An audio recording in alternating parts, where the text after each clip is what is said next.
Hello and welcome to HW News. Now I'm sure by this time you all are familiar with using e-commerce platforms like Amazon and Flipkart, especially using the discounts offered on order items of your daily need and otherwise. The convenience provided by the e-commerce business to consumers wherein all items are just a click away is unmatched. But then there are certain rules and guidelines that even these giants have to abide by, which are put in place by the Indian government.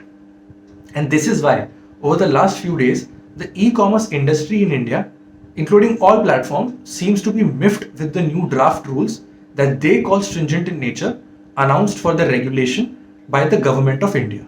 The rules have been in the making for almost a year now, and the draft rules put out recently are open to public comments or consultations till July 6.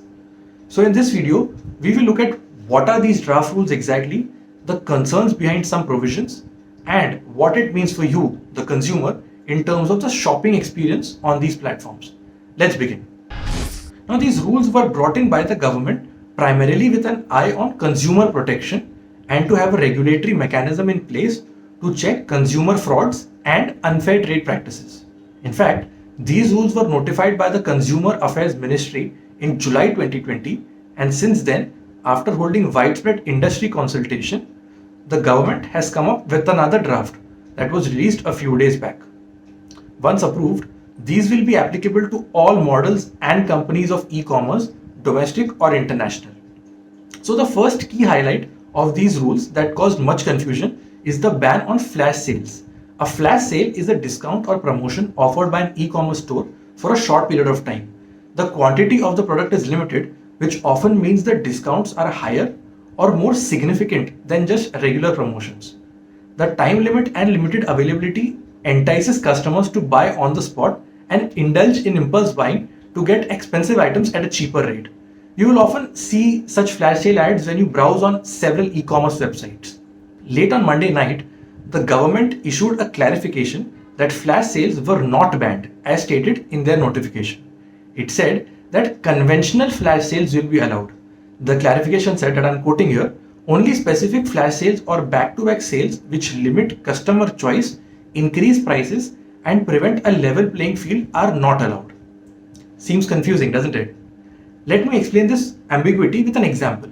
If I am a phone manufacturer and I wish to have a flash sale for my product, say like a day's sale or at 50% discount, does it fall under the conventional flash sales category that the government is talking about, or a one that prevents a level playing field?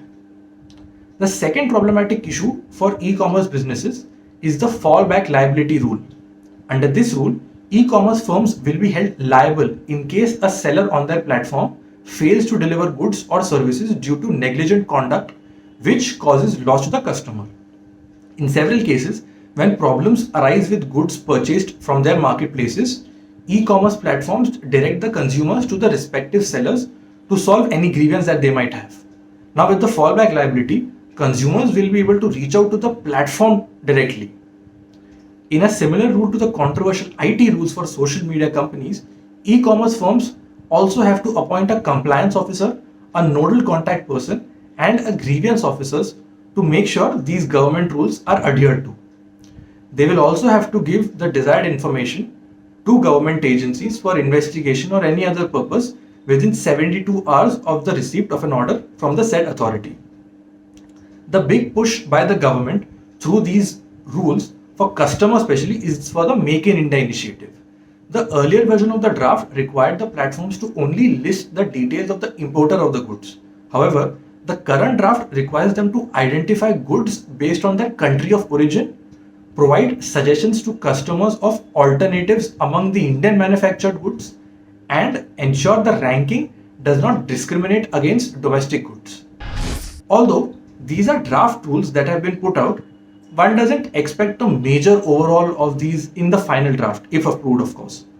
It would be interesting to see how e commerce giants like Amazon or Flipkart cope with these rules, particularly at a time when they have been having an investigation going on by the Competition Commission of India for alleged deep discounting practices and biased treatment of select sellers. Tell us what you think about it in the comment section below. If you like this video, please press the like button, subscribe to HW News English. You can also log on to our website www.hwnews.in. Thanks for watching. Now be the first to know about the latest updates on our new news app. Go on your Android or iOS, search for HW News Network. Download our app, choose the language you prefer to get updates in, and be up to date with the latest news. If you like this video, please share it, and we would love to hear your comments in the comments section down here. Also, please do like our Facebook page and follow us on Twitter to get minute-to-minute news updates. For more such shows and videos, well, subscribe to our YouTube channel.